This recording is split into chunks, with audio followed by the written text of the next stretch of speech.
At the end of the year, I got to talk with my CPA who I trusted. She was seasoned.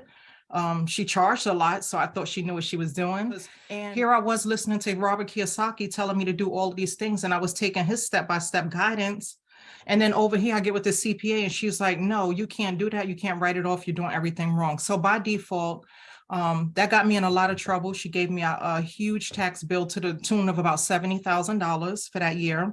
Aside from her bill that her invoice that was like $1,500 per return. It was weird, but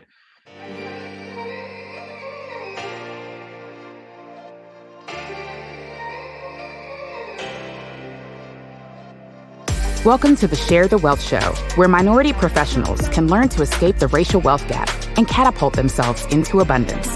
Your host, Nicole Pendergrass, grew her net worth from being negative to multiple six figures.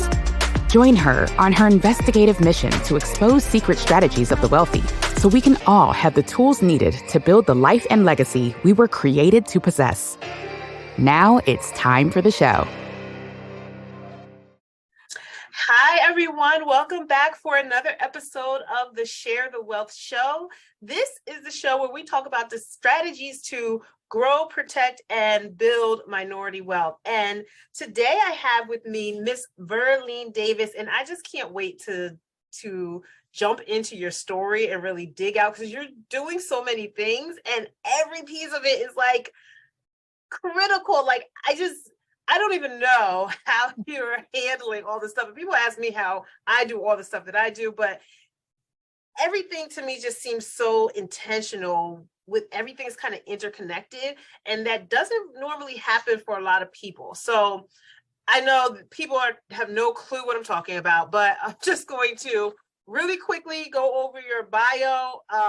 You are a tax strategist, and your journey began by default. You read Rich Dad, Poor Dad, which is like, majority of us who get started and trying to do something different. And you were determined to break out of the 9-to-5 lifestyle and get to the other side, the other quadrant of investor. Mm-hmm. So your bio is so, okay. You became a landlord, you're a real estate professional. I know you also, I'm just going to go from the LinkedIn bio because it's easier for me to comprehend because you got so much stuff going on. Okay. Property manager, investor, realtor, and now tax strategist. Wow, right. That's crazy. There's so many different pieces, but they all fit together. Like, how did that come about, and how, like, what was first? Kind of go instead of me reading this story, why don't you tell everyone how you kind of got into all those different fields? Absolutely. And thank you, Nicole, for having such a platform. I want to congratulate you and thank you on that because it's much needed. Believe me, this is like gold, like gold. If anyone hears this, and if you just sit, there's so much information out there, but it's kind of watered down and it's misinformation, actually, right? So we're being led astray in so many different areas. But you have a podcast too as well, though, right? Yes, I do. Tax Talk? Yes. Yes, I definitely have not gotten to check that out, but that is on my list because that already sounds like something I need to listen to like every day. Right. Okay, go ahead. I'm sorry. Go ahead. Yeah, so you wanted to know about my background, and my background, like I said, was by default. So what happened was some years ago, I was reading the Rich Dad, Poor Dad. I was going to all of those seminars in New York for real estate investors and whatnot. And I'm like, I got to do this. I got to figure out a way to break through. And I was a young single mom at that time. So I was like, I got to get to the other side. So I did. I said, let me go out and purchase some properties, right? Let me buy them outright cash. And I did. I bought maybe 4 at one time. And I was excited. I was like, this is what Robert Kiyosaki said to do. I'm doing it, right? So I was doing that. The properties were cash flowing. Some things in there I was doing wrong, but I didn't know. You don't know what you don't know, which was I was using my own money, which was, a no-no. I know that now, and I can teach others that. But then at the end of the year, I got to talk with my CPA who I trusted. She was seasoned. She charged a lot, so I thought she knew what she was doing. And, I kept running into these pitfalls when it was time to file my taxes, where it was like, you can't do that.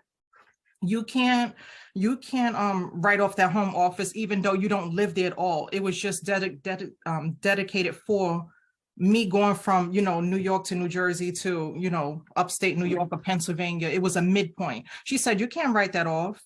So I'm like, okay, a CPA is telling me this, so I better believe her. She knows the tax code. She knows I don't want to trigger an audit. You're not a real estate professional, and which we could talk about a little later. The definition of a real estate professional is someone that does it and they don't have anything else that they're doing. So that makes you a real estate professional by default. And I was not working. This was what I was doing, every day of my life. And she said, you can't do that. And she kept telling me these reasons. I cannot, and I cannot. And like I told you in the summary that I wrote to you, like my balloon was going down. Like I was losing air. I was losing steam, because here I was listening to Robert Kiyosaki telling me to do all these things. And I was taking his step-by-step guidance. And then over here, I get with the CPA and she's like, no, you can't do that. You can't write it off. You're doing everything wrong. So by default, that got me in a lot of trouble. She gave me a huge tax bill to the tune of about $70,000 for that year. Aside from her bill that her invoice that was like $1,500 per return. It was weird, but yeah. So I kept saying, there has to be more. And I didn't know what that more was at that time. I didn't know what that more was, but I was like, this is not it, because Robert Kiyosaki and the Donald Trumps and the people that are, heavy into real estate, they wouldn't make it the way they do if this was the case, right? So I just studied and I kept meeting more CPAs and, kind of evaluating, analyzing, asking a lot of questions, right? Questions on questions on questions. And I came to the realization that not all tax professionals or CPAs are created equally. They don't think alike. They don't study the same things. So what I realized was I was maxing out at somebody else's ceiling, right? What they knew, their level of, using strategies or going further or, updating their skill set. I was maxing out at that point. So I was like, there's more. So like you said, I do a lot, but this came in pieces. I didn't jump out there and say, hey, I'm a tax strategist now. So I had to keep learning and learning and learning. And then do you want me to continue? I can continue from what took me into property management. Okay, wait, I do want you to continue, but really quick, just before we move on, you said you bought 4 properties like out front. Like, how did you finance that if you were using your own money? You paid just cash? Yeah, I had cash. So you just saved up enough for 4 properties? Like, how'd you do that? I had saved up, and up in this area where I was at, it was upstate New York, very close to Albany, or in Pennsylvania, Pittsburgh, you could find properties for, $60,000, $50,000, $30,000. And these are cash flowing properties, right? That's been some time ago, and I haven't checked the market recently in that area, but this was an area where you can purchase these properties like this, and they cash flowing and they already have tenants in them. So yeah, I don't know if that's the same story, but hey, jump on it. There was little areas like on the outskirts of Albany. There's little pockets, and I don't know if it still exists, but I managed to look up and find some properties up there, and I got in a network up there with some other real estate professionals, and it was kind of like, hey, I don't want this property, you want it? And then we were just passing properties off to each other like that. Yeah, that's what I was wondering, like, how do you even start that search? Like, if you were living in that area, or were you in New York City, how did you have the confidence to just jump in and buy properties that either weren't by you or buy so many at one time? Because that's a hurdle I think a lot of people have. Like, they're scared to make that actual move and take action. Right. Yeah. And when I was going to these seminars, that's a great question. I knew that the strategies that they were teaching me in these books and these seminars, I couldn't pull that off in New York City. I knew that I'm going to either have to move far, downstate somewhere, or so I said, let me try within New York State. Let me broaden my search. And that's where I found like a pot of gold in the New York State, not the city. Yeah. I have heard about Albany area and the prices being pretty low and reasonable, but then it's also one of those areas where like you need to know what's going on in the area. It could be block by block, like it could be rough in some spots, but I mean, when you're in New York City, nothing else is pretty rough. Right. Exactly. So it's like, let's don't scare you. Right. Yeah, exactly. Okay. Yeah.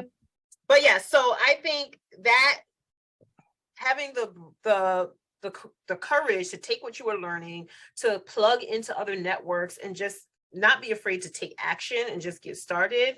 That's fantastic way. Like, you never get to that next phase until you start taking steps, because you don't know, like, you thought you were going in this direction and buying these single family properties, and then you end up, you know, in other areas, but that probably wouldn't have happened if you didn't start there first. You know what I mean? Listen, I know you've been digging in, studying everything you can, listening to all the podcasts, reading all the books, even going to meetups. You basically have a degree from YouTube University, right?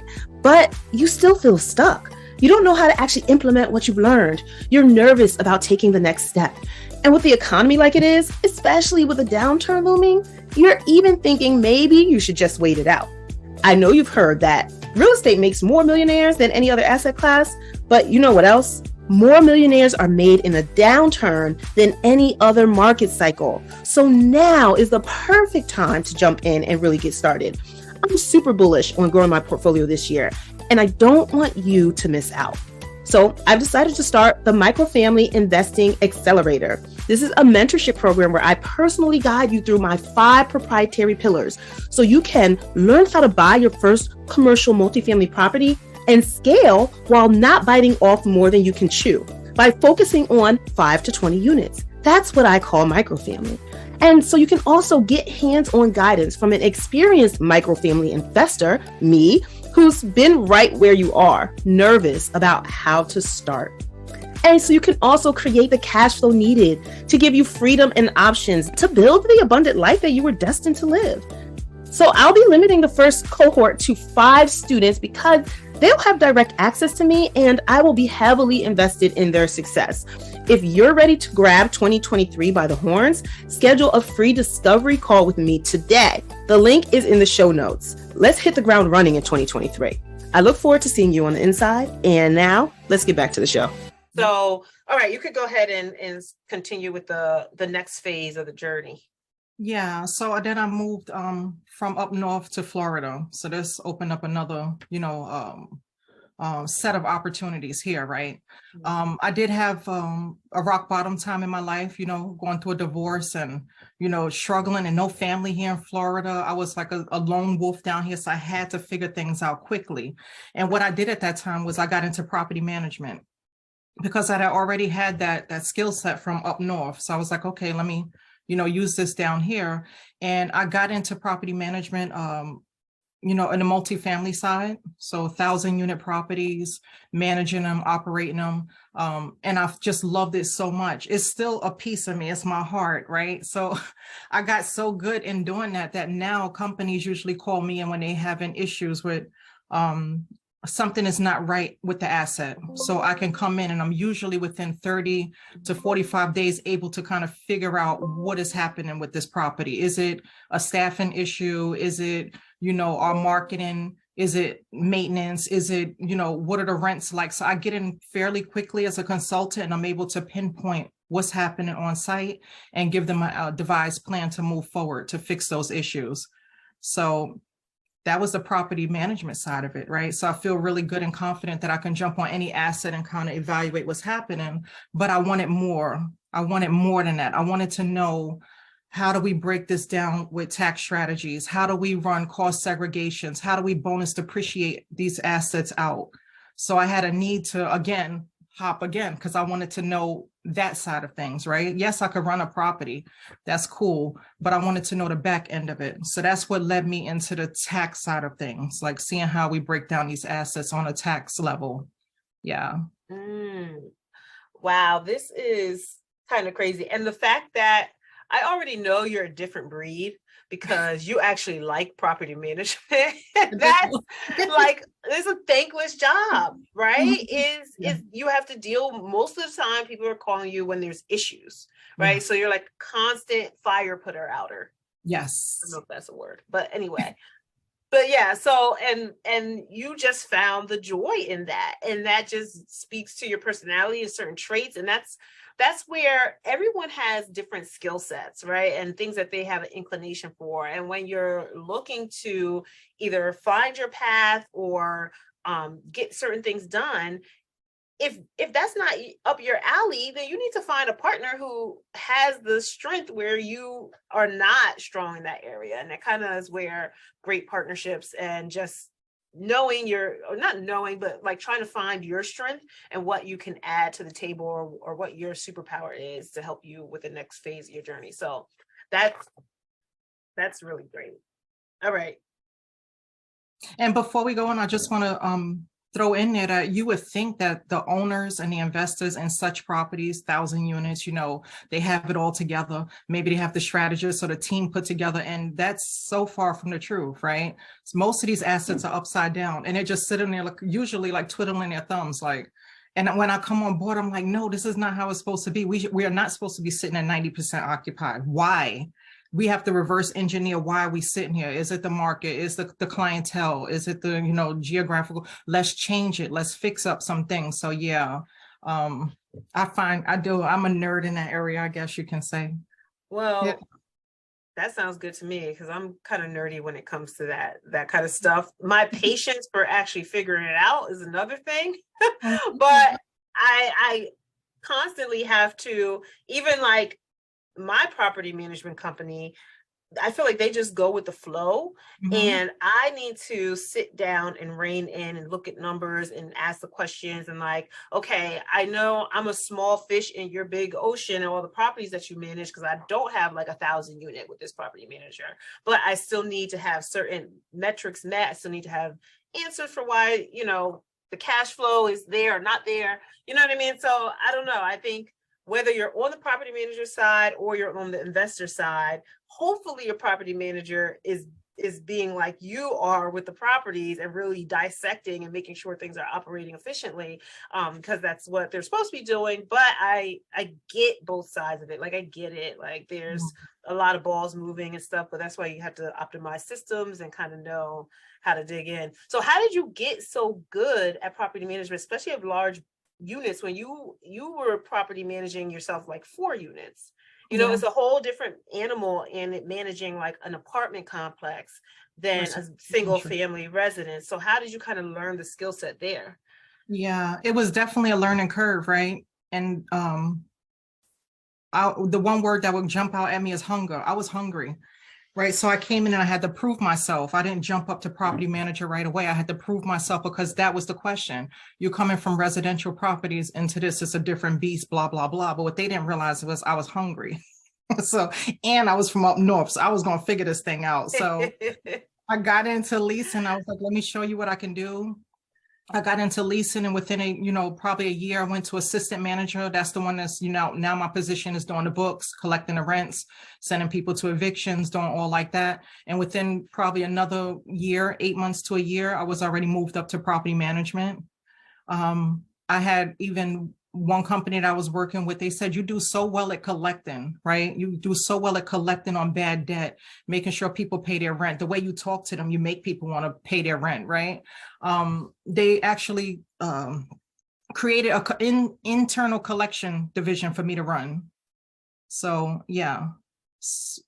Nice. Property management is, I think a lot of people take it lightly, and a lot of property management companies that I ran across, like you said, they're going to do as long as the market is doing the same thing, they're cool with it, right? That's what our competitors are doing, right? We ran the comps, but I always want to go further and beyond. I need to figure out how we can do better than our comps, right? Not linger around because they're lingering around at 90. That means it's okay. Yeah. Oh, nice. And you know what? Coming from up north, and New Yorkers, they just move different than people down south. Yeah. With everything, it's a little bit more urgency, because up here, everything is quick, quick, quick. If you move too slow, you miss it, right? Yeah. So you take that because it's habit, take it down there. Okay. Taxes. So then you wanted to go deeper. And did you had to go back to school, I'm assuming, to become a CPA? Like, what was that process like? What were some of your first projects? Like, what's your normal clientele? Right. So when I got into this side of it, I had to figure out taxes. There's different levels to taxes, right? There's tax preparation. That's kind of like the front end surface level, using the software to kind of gather some numbers for you, some deductions, and that's the end of that. I wanted to go further. So it would be the difference between your primary care doctor and a brain surgeon. I wanted to be on a brain surgeon side of things, right? So what I did was I teamed up with some CPAs and I, kind of worked with them side by side. I brought in my own clientele. I studied the tax code. I studied, case law. I look at some of the publications and I just was educating myself because now remember, I still got a burning pain in me from what that CPA did to me many years ago. So it's still in my head, that fire is still burning. I'm like, I have to figure this out. So I got with some CPAs and worked side by side with them and figured out, what was happening in that scenario. And 9.5 out of 10 people that I speak with kind of say the same thing. My CPA doesn't talk with me. They don't answer any questions. They don't have time for me. They're not saving me any money. They're not doing any of that. So I said, okay, there's a breakdown here. And a large percent of this breakdown is communication, right? So I said, man, I got to get in this area. So that's what a tax strategist is. So I work with CPAs. I'm not a CPA. I do not want to be a CPA on purpose. I do not want to go back to school or further my education. My job is to come in like the brain surgeon, and I have to figure out the problem as fast as humanly possible. Why are you paying, $200,000? Because a lot of my clients are high W-2 earners, right? And they have that tax bill, that taxable income sitting there and it's really high. And I have to figure out, tell me your lifestyle. So when my clients come on board, they tell me their lifestyle, what's happening, what's your plans for the future? Are you married or single? Do you own real estate? Do you want to own real estate? Do you have a side thing that you or your wife do on the side? You have a college fund set up for your children? What's your retirement like? What's your health coverage like? I need to know all of these things. And then I go back and I devise a plan out of the tax code, right? Whip them up a nice little plan where we can make everything kind of almost pre-tax. Your health coverage, we can write it off, right? We can set up college funds that are other than the 529. Because usually if you go to your CPA, they're like, oh, get a 529 college fund. Well, we're kind of putting our children on payroll a different way, right? So where we have access to the funds to do what we want, to pay our children so they could go buy their video games. They can, do whatever they want to do. That's all pre-tax dollars. A lot of people, they let the IRS take everything they take, and what's left over, then they live their lifestyle off of what's left over. So in tax strategy, we flip it upside down. We make sure that we write off everything we have to, and we give the IRS what's left over, right? I like that. Yeah. I like that so much. Okay. Yeah. So what is this? I want to dig a little deep in some areas. The 529 alternative that you're discussing, what kind of strategy is that? The 529 alternative would be to put your children on payroll, right? The IRS allows us to pay our children, $12,950 per year per child. They have to be doing something, right? They have to be doing, like, my children help me with, setting up technology. I don't know how to do most of this stuff, right? They're helping me with my social media accounts. They're, the little one that's like 9 years old, she takes care of the office. Right? She's teaching me about TikTok. So I have job descriptions for them. So it's not like they're not doing anything, right? And what we would do is we would open up a custodial bank account, and I'm able to put $12,950 per child into these bank accounts for them as payroll, right? And what that does is it brings down my taxable income. So it's a win. It's dropping my taxable income, and then also they don't have to pay taxes on it, because they're below the threshold. So that's a win-win situation right there. Okay. Yeah, I definitely have heard about that. But what if the person is a W-2 employee and doesn't have some type of side business, or, a business that they would be able to put their kids on payroll for, you know what I'm saying? Or does someone just start a business? I mean, you can just open an LLC, but what have you seen people do to try to get their kids on a payroll? Yeah, most people are doing it whether they know it or not. So a lot of my clients are IT engineers, right? So on W-2 paper, they're making $400,000, $500,000 on W-2. But then when I dig deeper, remember that conversation? What do you do? What do you like doing? Well, I'll consult on the side. Okay, then that's your side business, right? That's what you do outside of the W-2 job, 9 to 5. you consultant, that is your business. So we can write off your home office. Now we can write off your cell phone. We can write off your meals. We can write off your vehicle. We can put your children on payroll. It opens up the door to a whole nother world now, right? Okay. So a lot of people are doing it and they don't know they're doing it. And that's what conversation is, it comes into play, and it's so valuable. Okay. And if they, I guess if they're consulting, they're getting some type of payment for that, and they could just open the entity and make sure that that's separate coming in. Now, I know in the beginning you mentioned about the real estate professional status that your CPA told you you were not. So you said it's as easy as if you don't have another job, you can claim real estate professional status, but like, I've studied it. Like, I've listened to some very in-depth podcasts about it, but I'm definitely no expert. But can you dig more into real estate professional status for people who don't know what that is and what that entails, like what the criteria are to be able to claim that on your taxes and what it does for you? Right. So a lot of taxpayers and clients that I have, they say, I'm just a person with 2 or 3 properties. I'm just a person with 2 or 3 properties. So that's what you would think, and that's probably what you were told. There are 2 tests to become a real estate professional, and one of them is you have to materially participate on your real estate 750 hours per year, which when you break it down, that's not a lot. It's probably like 14 hours per week or something like that.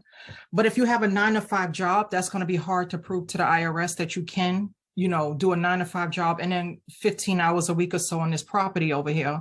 However, if you have a spouse that they work part-time or they don't work, like a lot of my clients say, oh, my wife, she's just a stay-at-home wife. That's her job. That's what she does. And I'm like, no, that gives you access to become a real estate professional. So she's not just a stay-at-home wife. You know what I mean? If we paint this picture out the proper way, that now makes you real estate professionals, right? By default through the spouse. So, okay. So that's the only one. No, you said it was 2. What's the second one? The second one is the short-term rental status. So I just got into something recently, and this is very indicative of Mary, my girl, that told me you can't do this and you can't do that. So what I do with my CPA, my team of CPAs, is I do the tax plan, right, for my clients. Formulate it, and then I ship it over to the CPAs to, implement. Now we go into implementation. Well, I sent over the plan and one of my clients, and the CPA said, you can't do this. And there were those words again, you can't do this, because those are trigger words. Yeah. Yeah. Then the New York comes out. Yeah. He told my client, you can't do this. And then he kind of emailed me and said, you can't do this, because he works a full-time job and there's no way that we will ever be able to, classify him as a real estate professional. And I said, there's a short-term strategy, a short-term investor part in there where it says that you only have to work 100 hours. There's a 100-hour rule. And he was like, I don't see that. I don't know that. I never saw that in my life. Now, this was a CPA that's been in business for probably 15, 20 years. He said, I never saw this. I said, oh yeah, it's in there, and I'll send you the publication on it. Actually, you can hop on Bigger Pockets and hear about it. And then he sent me some publications. He shot me off some publications like, see, I told you. And I'm like, okay, well, if you look in the tax code, and I gave him that snippet of the tax code, yes, it does say the 750 at the top.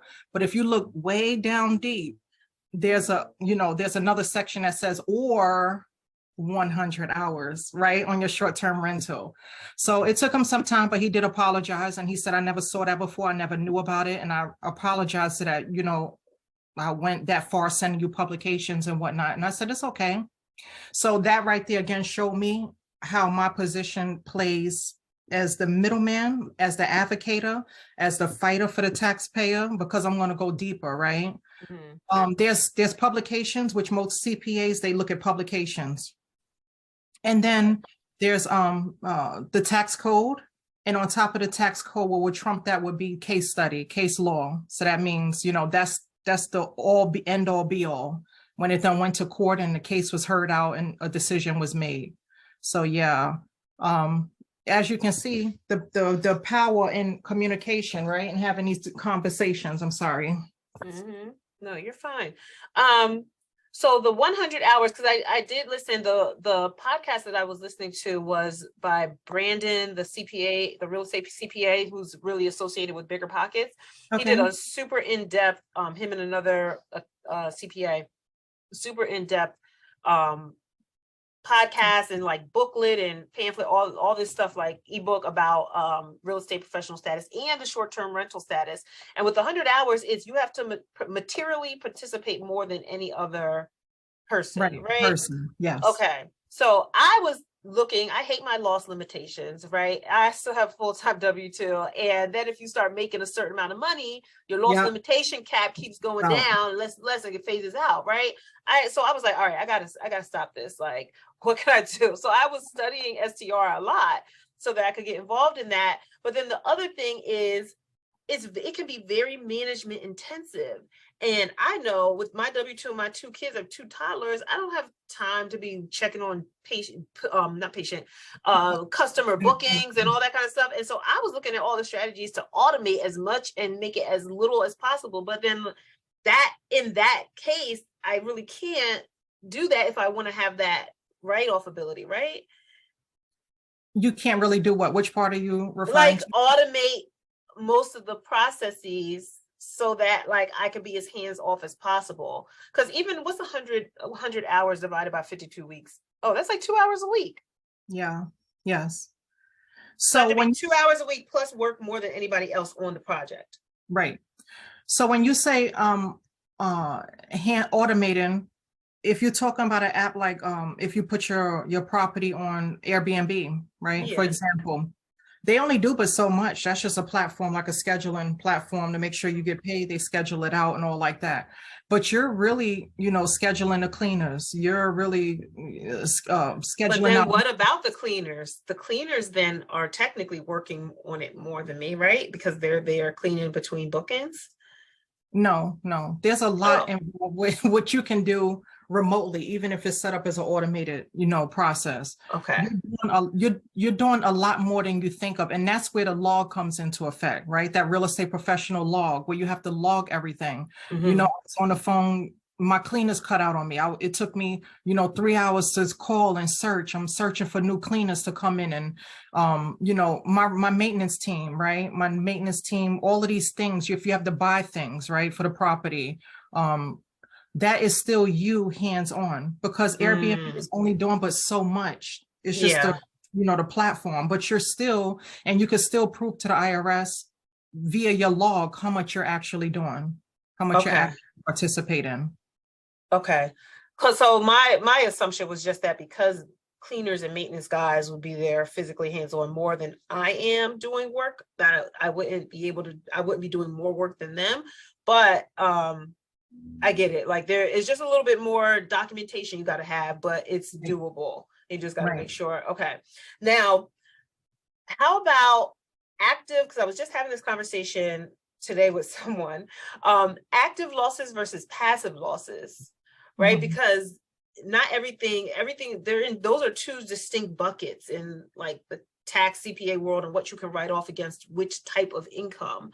So when you're doing I guess short-term rental is active income, but then regular rental is passive, and long-term rental is passive income. Right. So if you have a active W-2 job, well, then active income with short-term rentals, that's why you can write off everything. Right. Okay. But if you have passive loss limitations from real estate and you have an active job, okay, so let me do that because I'm still saying the same question. So this is a situation, right? You have the person working, the high income earner, and their spouse who is stay at home or does their own thing on the side. Right. So the spouse applies for real estate professional status. And so anything that you can write off from rental properties is what would go against the passive income that you're getting from the rental properties, but it wouldn't go against the active income from the other spouse. Is that right? I'm just trying to understand like how this all works together. Yeah, that one spouse with the foot in the door, the stay-at-home mom or dad, that now gives you access to real estate professional status, which means there are no caps no more. It's unlimited losses. So yeah. So it doesn't matter, it's unlimited losses against active income too. It doesn't matter what type of income it is. It's just unlimited losses against any income. Right, correct. So that offset that the W-2, the other partner's income. Okay. And now we can offset that tax liability using the stay-at-home mom or dad, or, you know, they have a side hustle or they work part-time. Because now we can draw out the picture that they have time, right? They have time to work on these properties and this business. Yeah.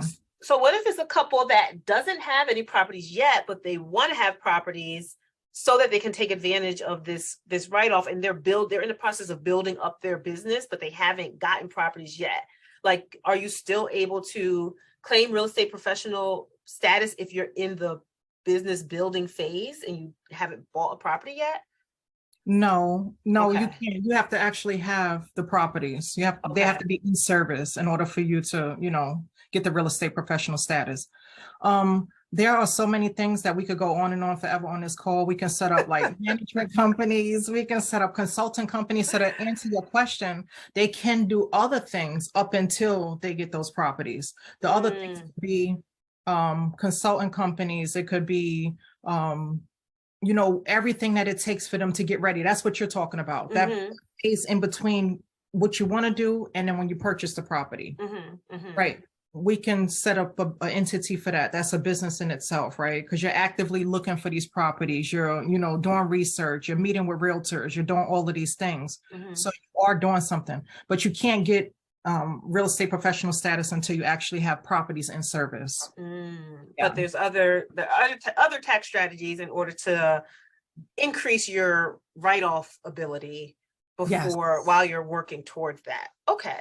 Yeah, you know, it could be Uber. You could be an Uber driver. You can be DoorDash. You can do, it doesn't have to be these big, grand, elaborate, you know, consulting companies and management companies. It doesn't have to be. It could be, you know, one person is an Uber driver, or you have a W-2 and you're an Uber driver. We still now can write off all of your daily expenses, the cell phone, the, you know, your home office. We can write off, you know, your vehicle expenses. Yeah. So it doesn't have to be grand and elaborate. It can be a 9 to 5 with something that you do on the side, which makes you a business owner. Okay.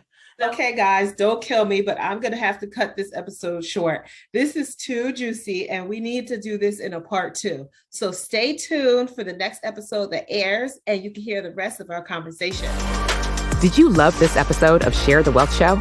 Be sure to connect with Nicole by following her on LinkedIn, Instagram, or Facebook. If you picked up any of the gems that were dropped by today's guest, make sure you not only put them in your bag, but if you know of someone who would benefit from this information, don't keep it to yourself.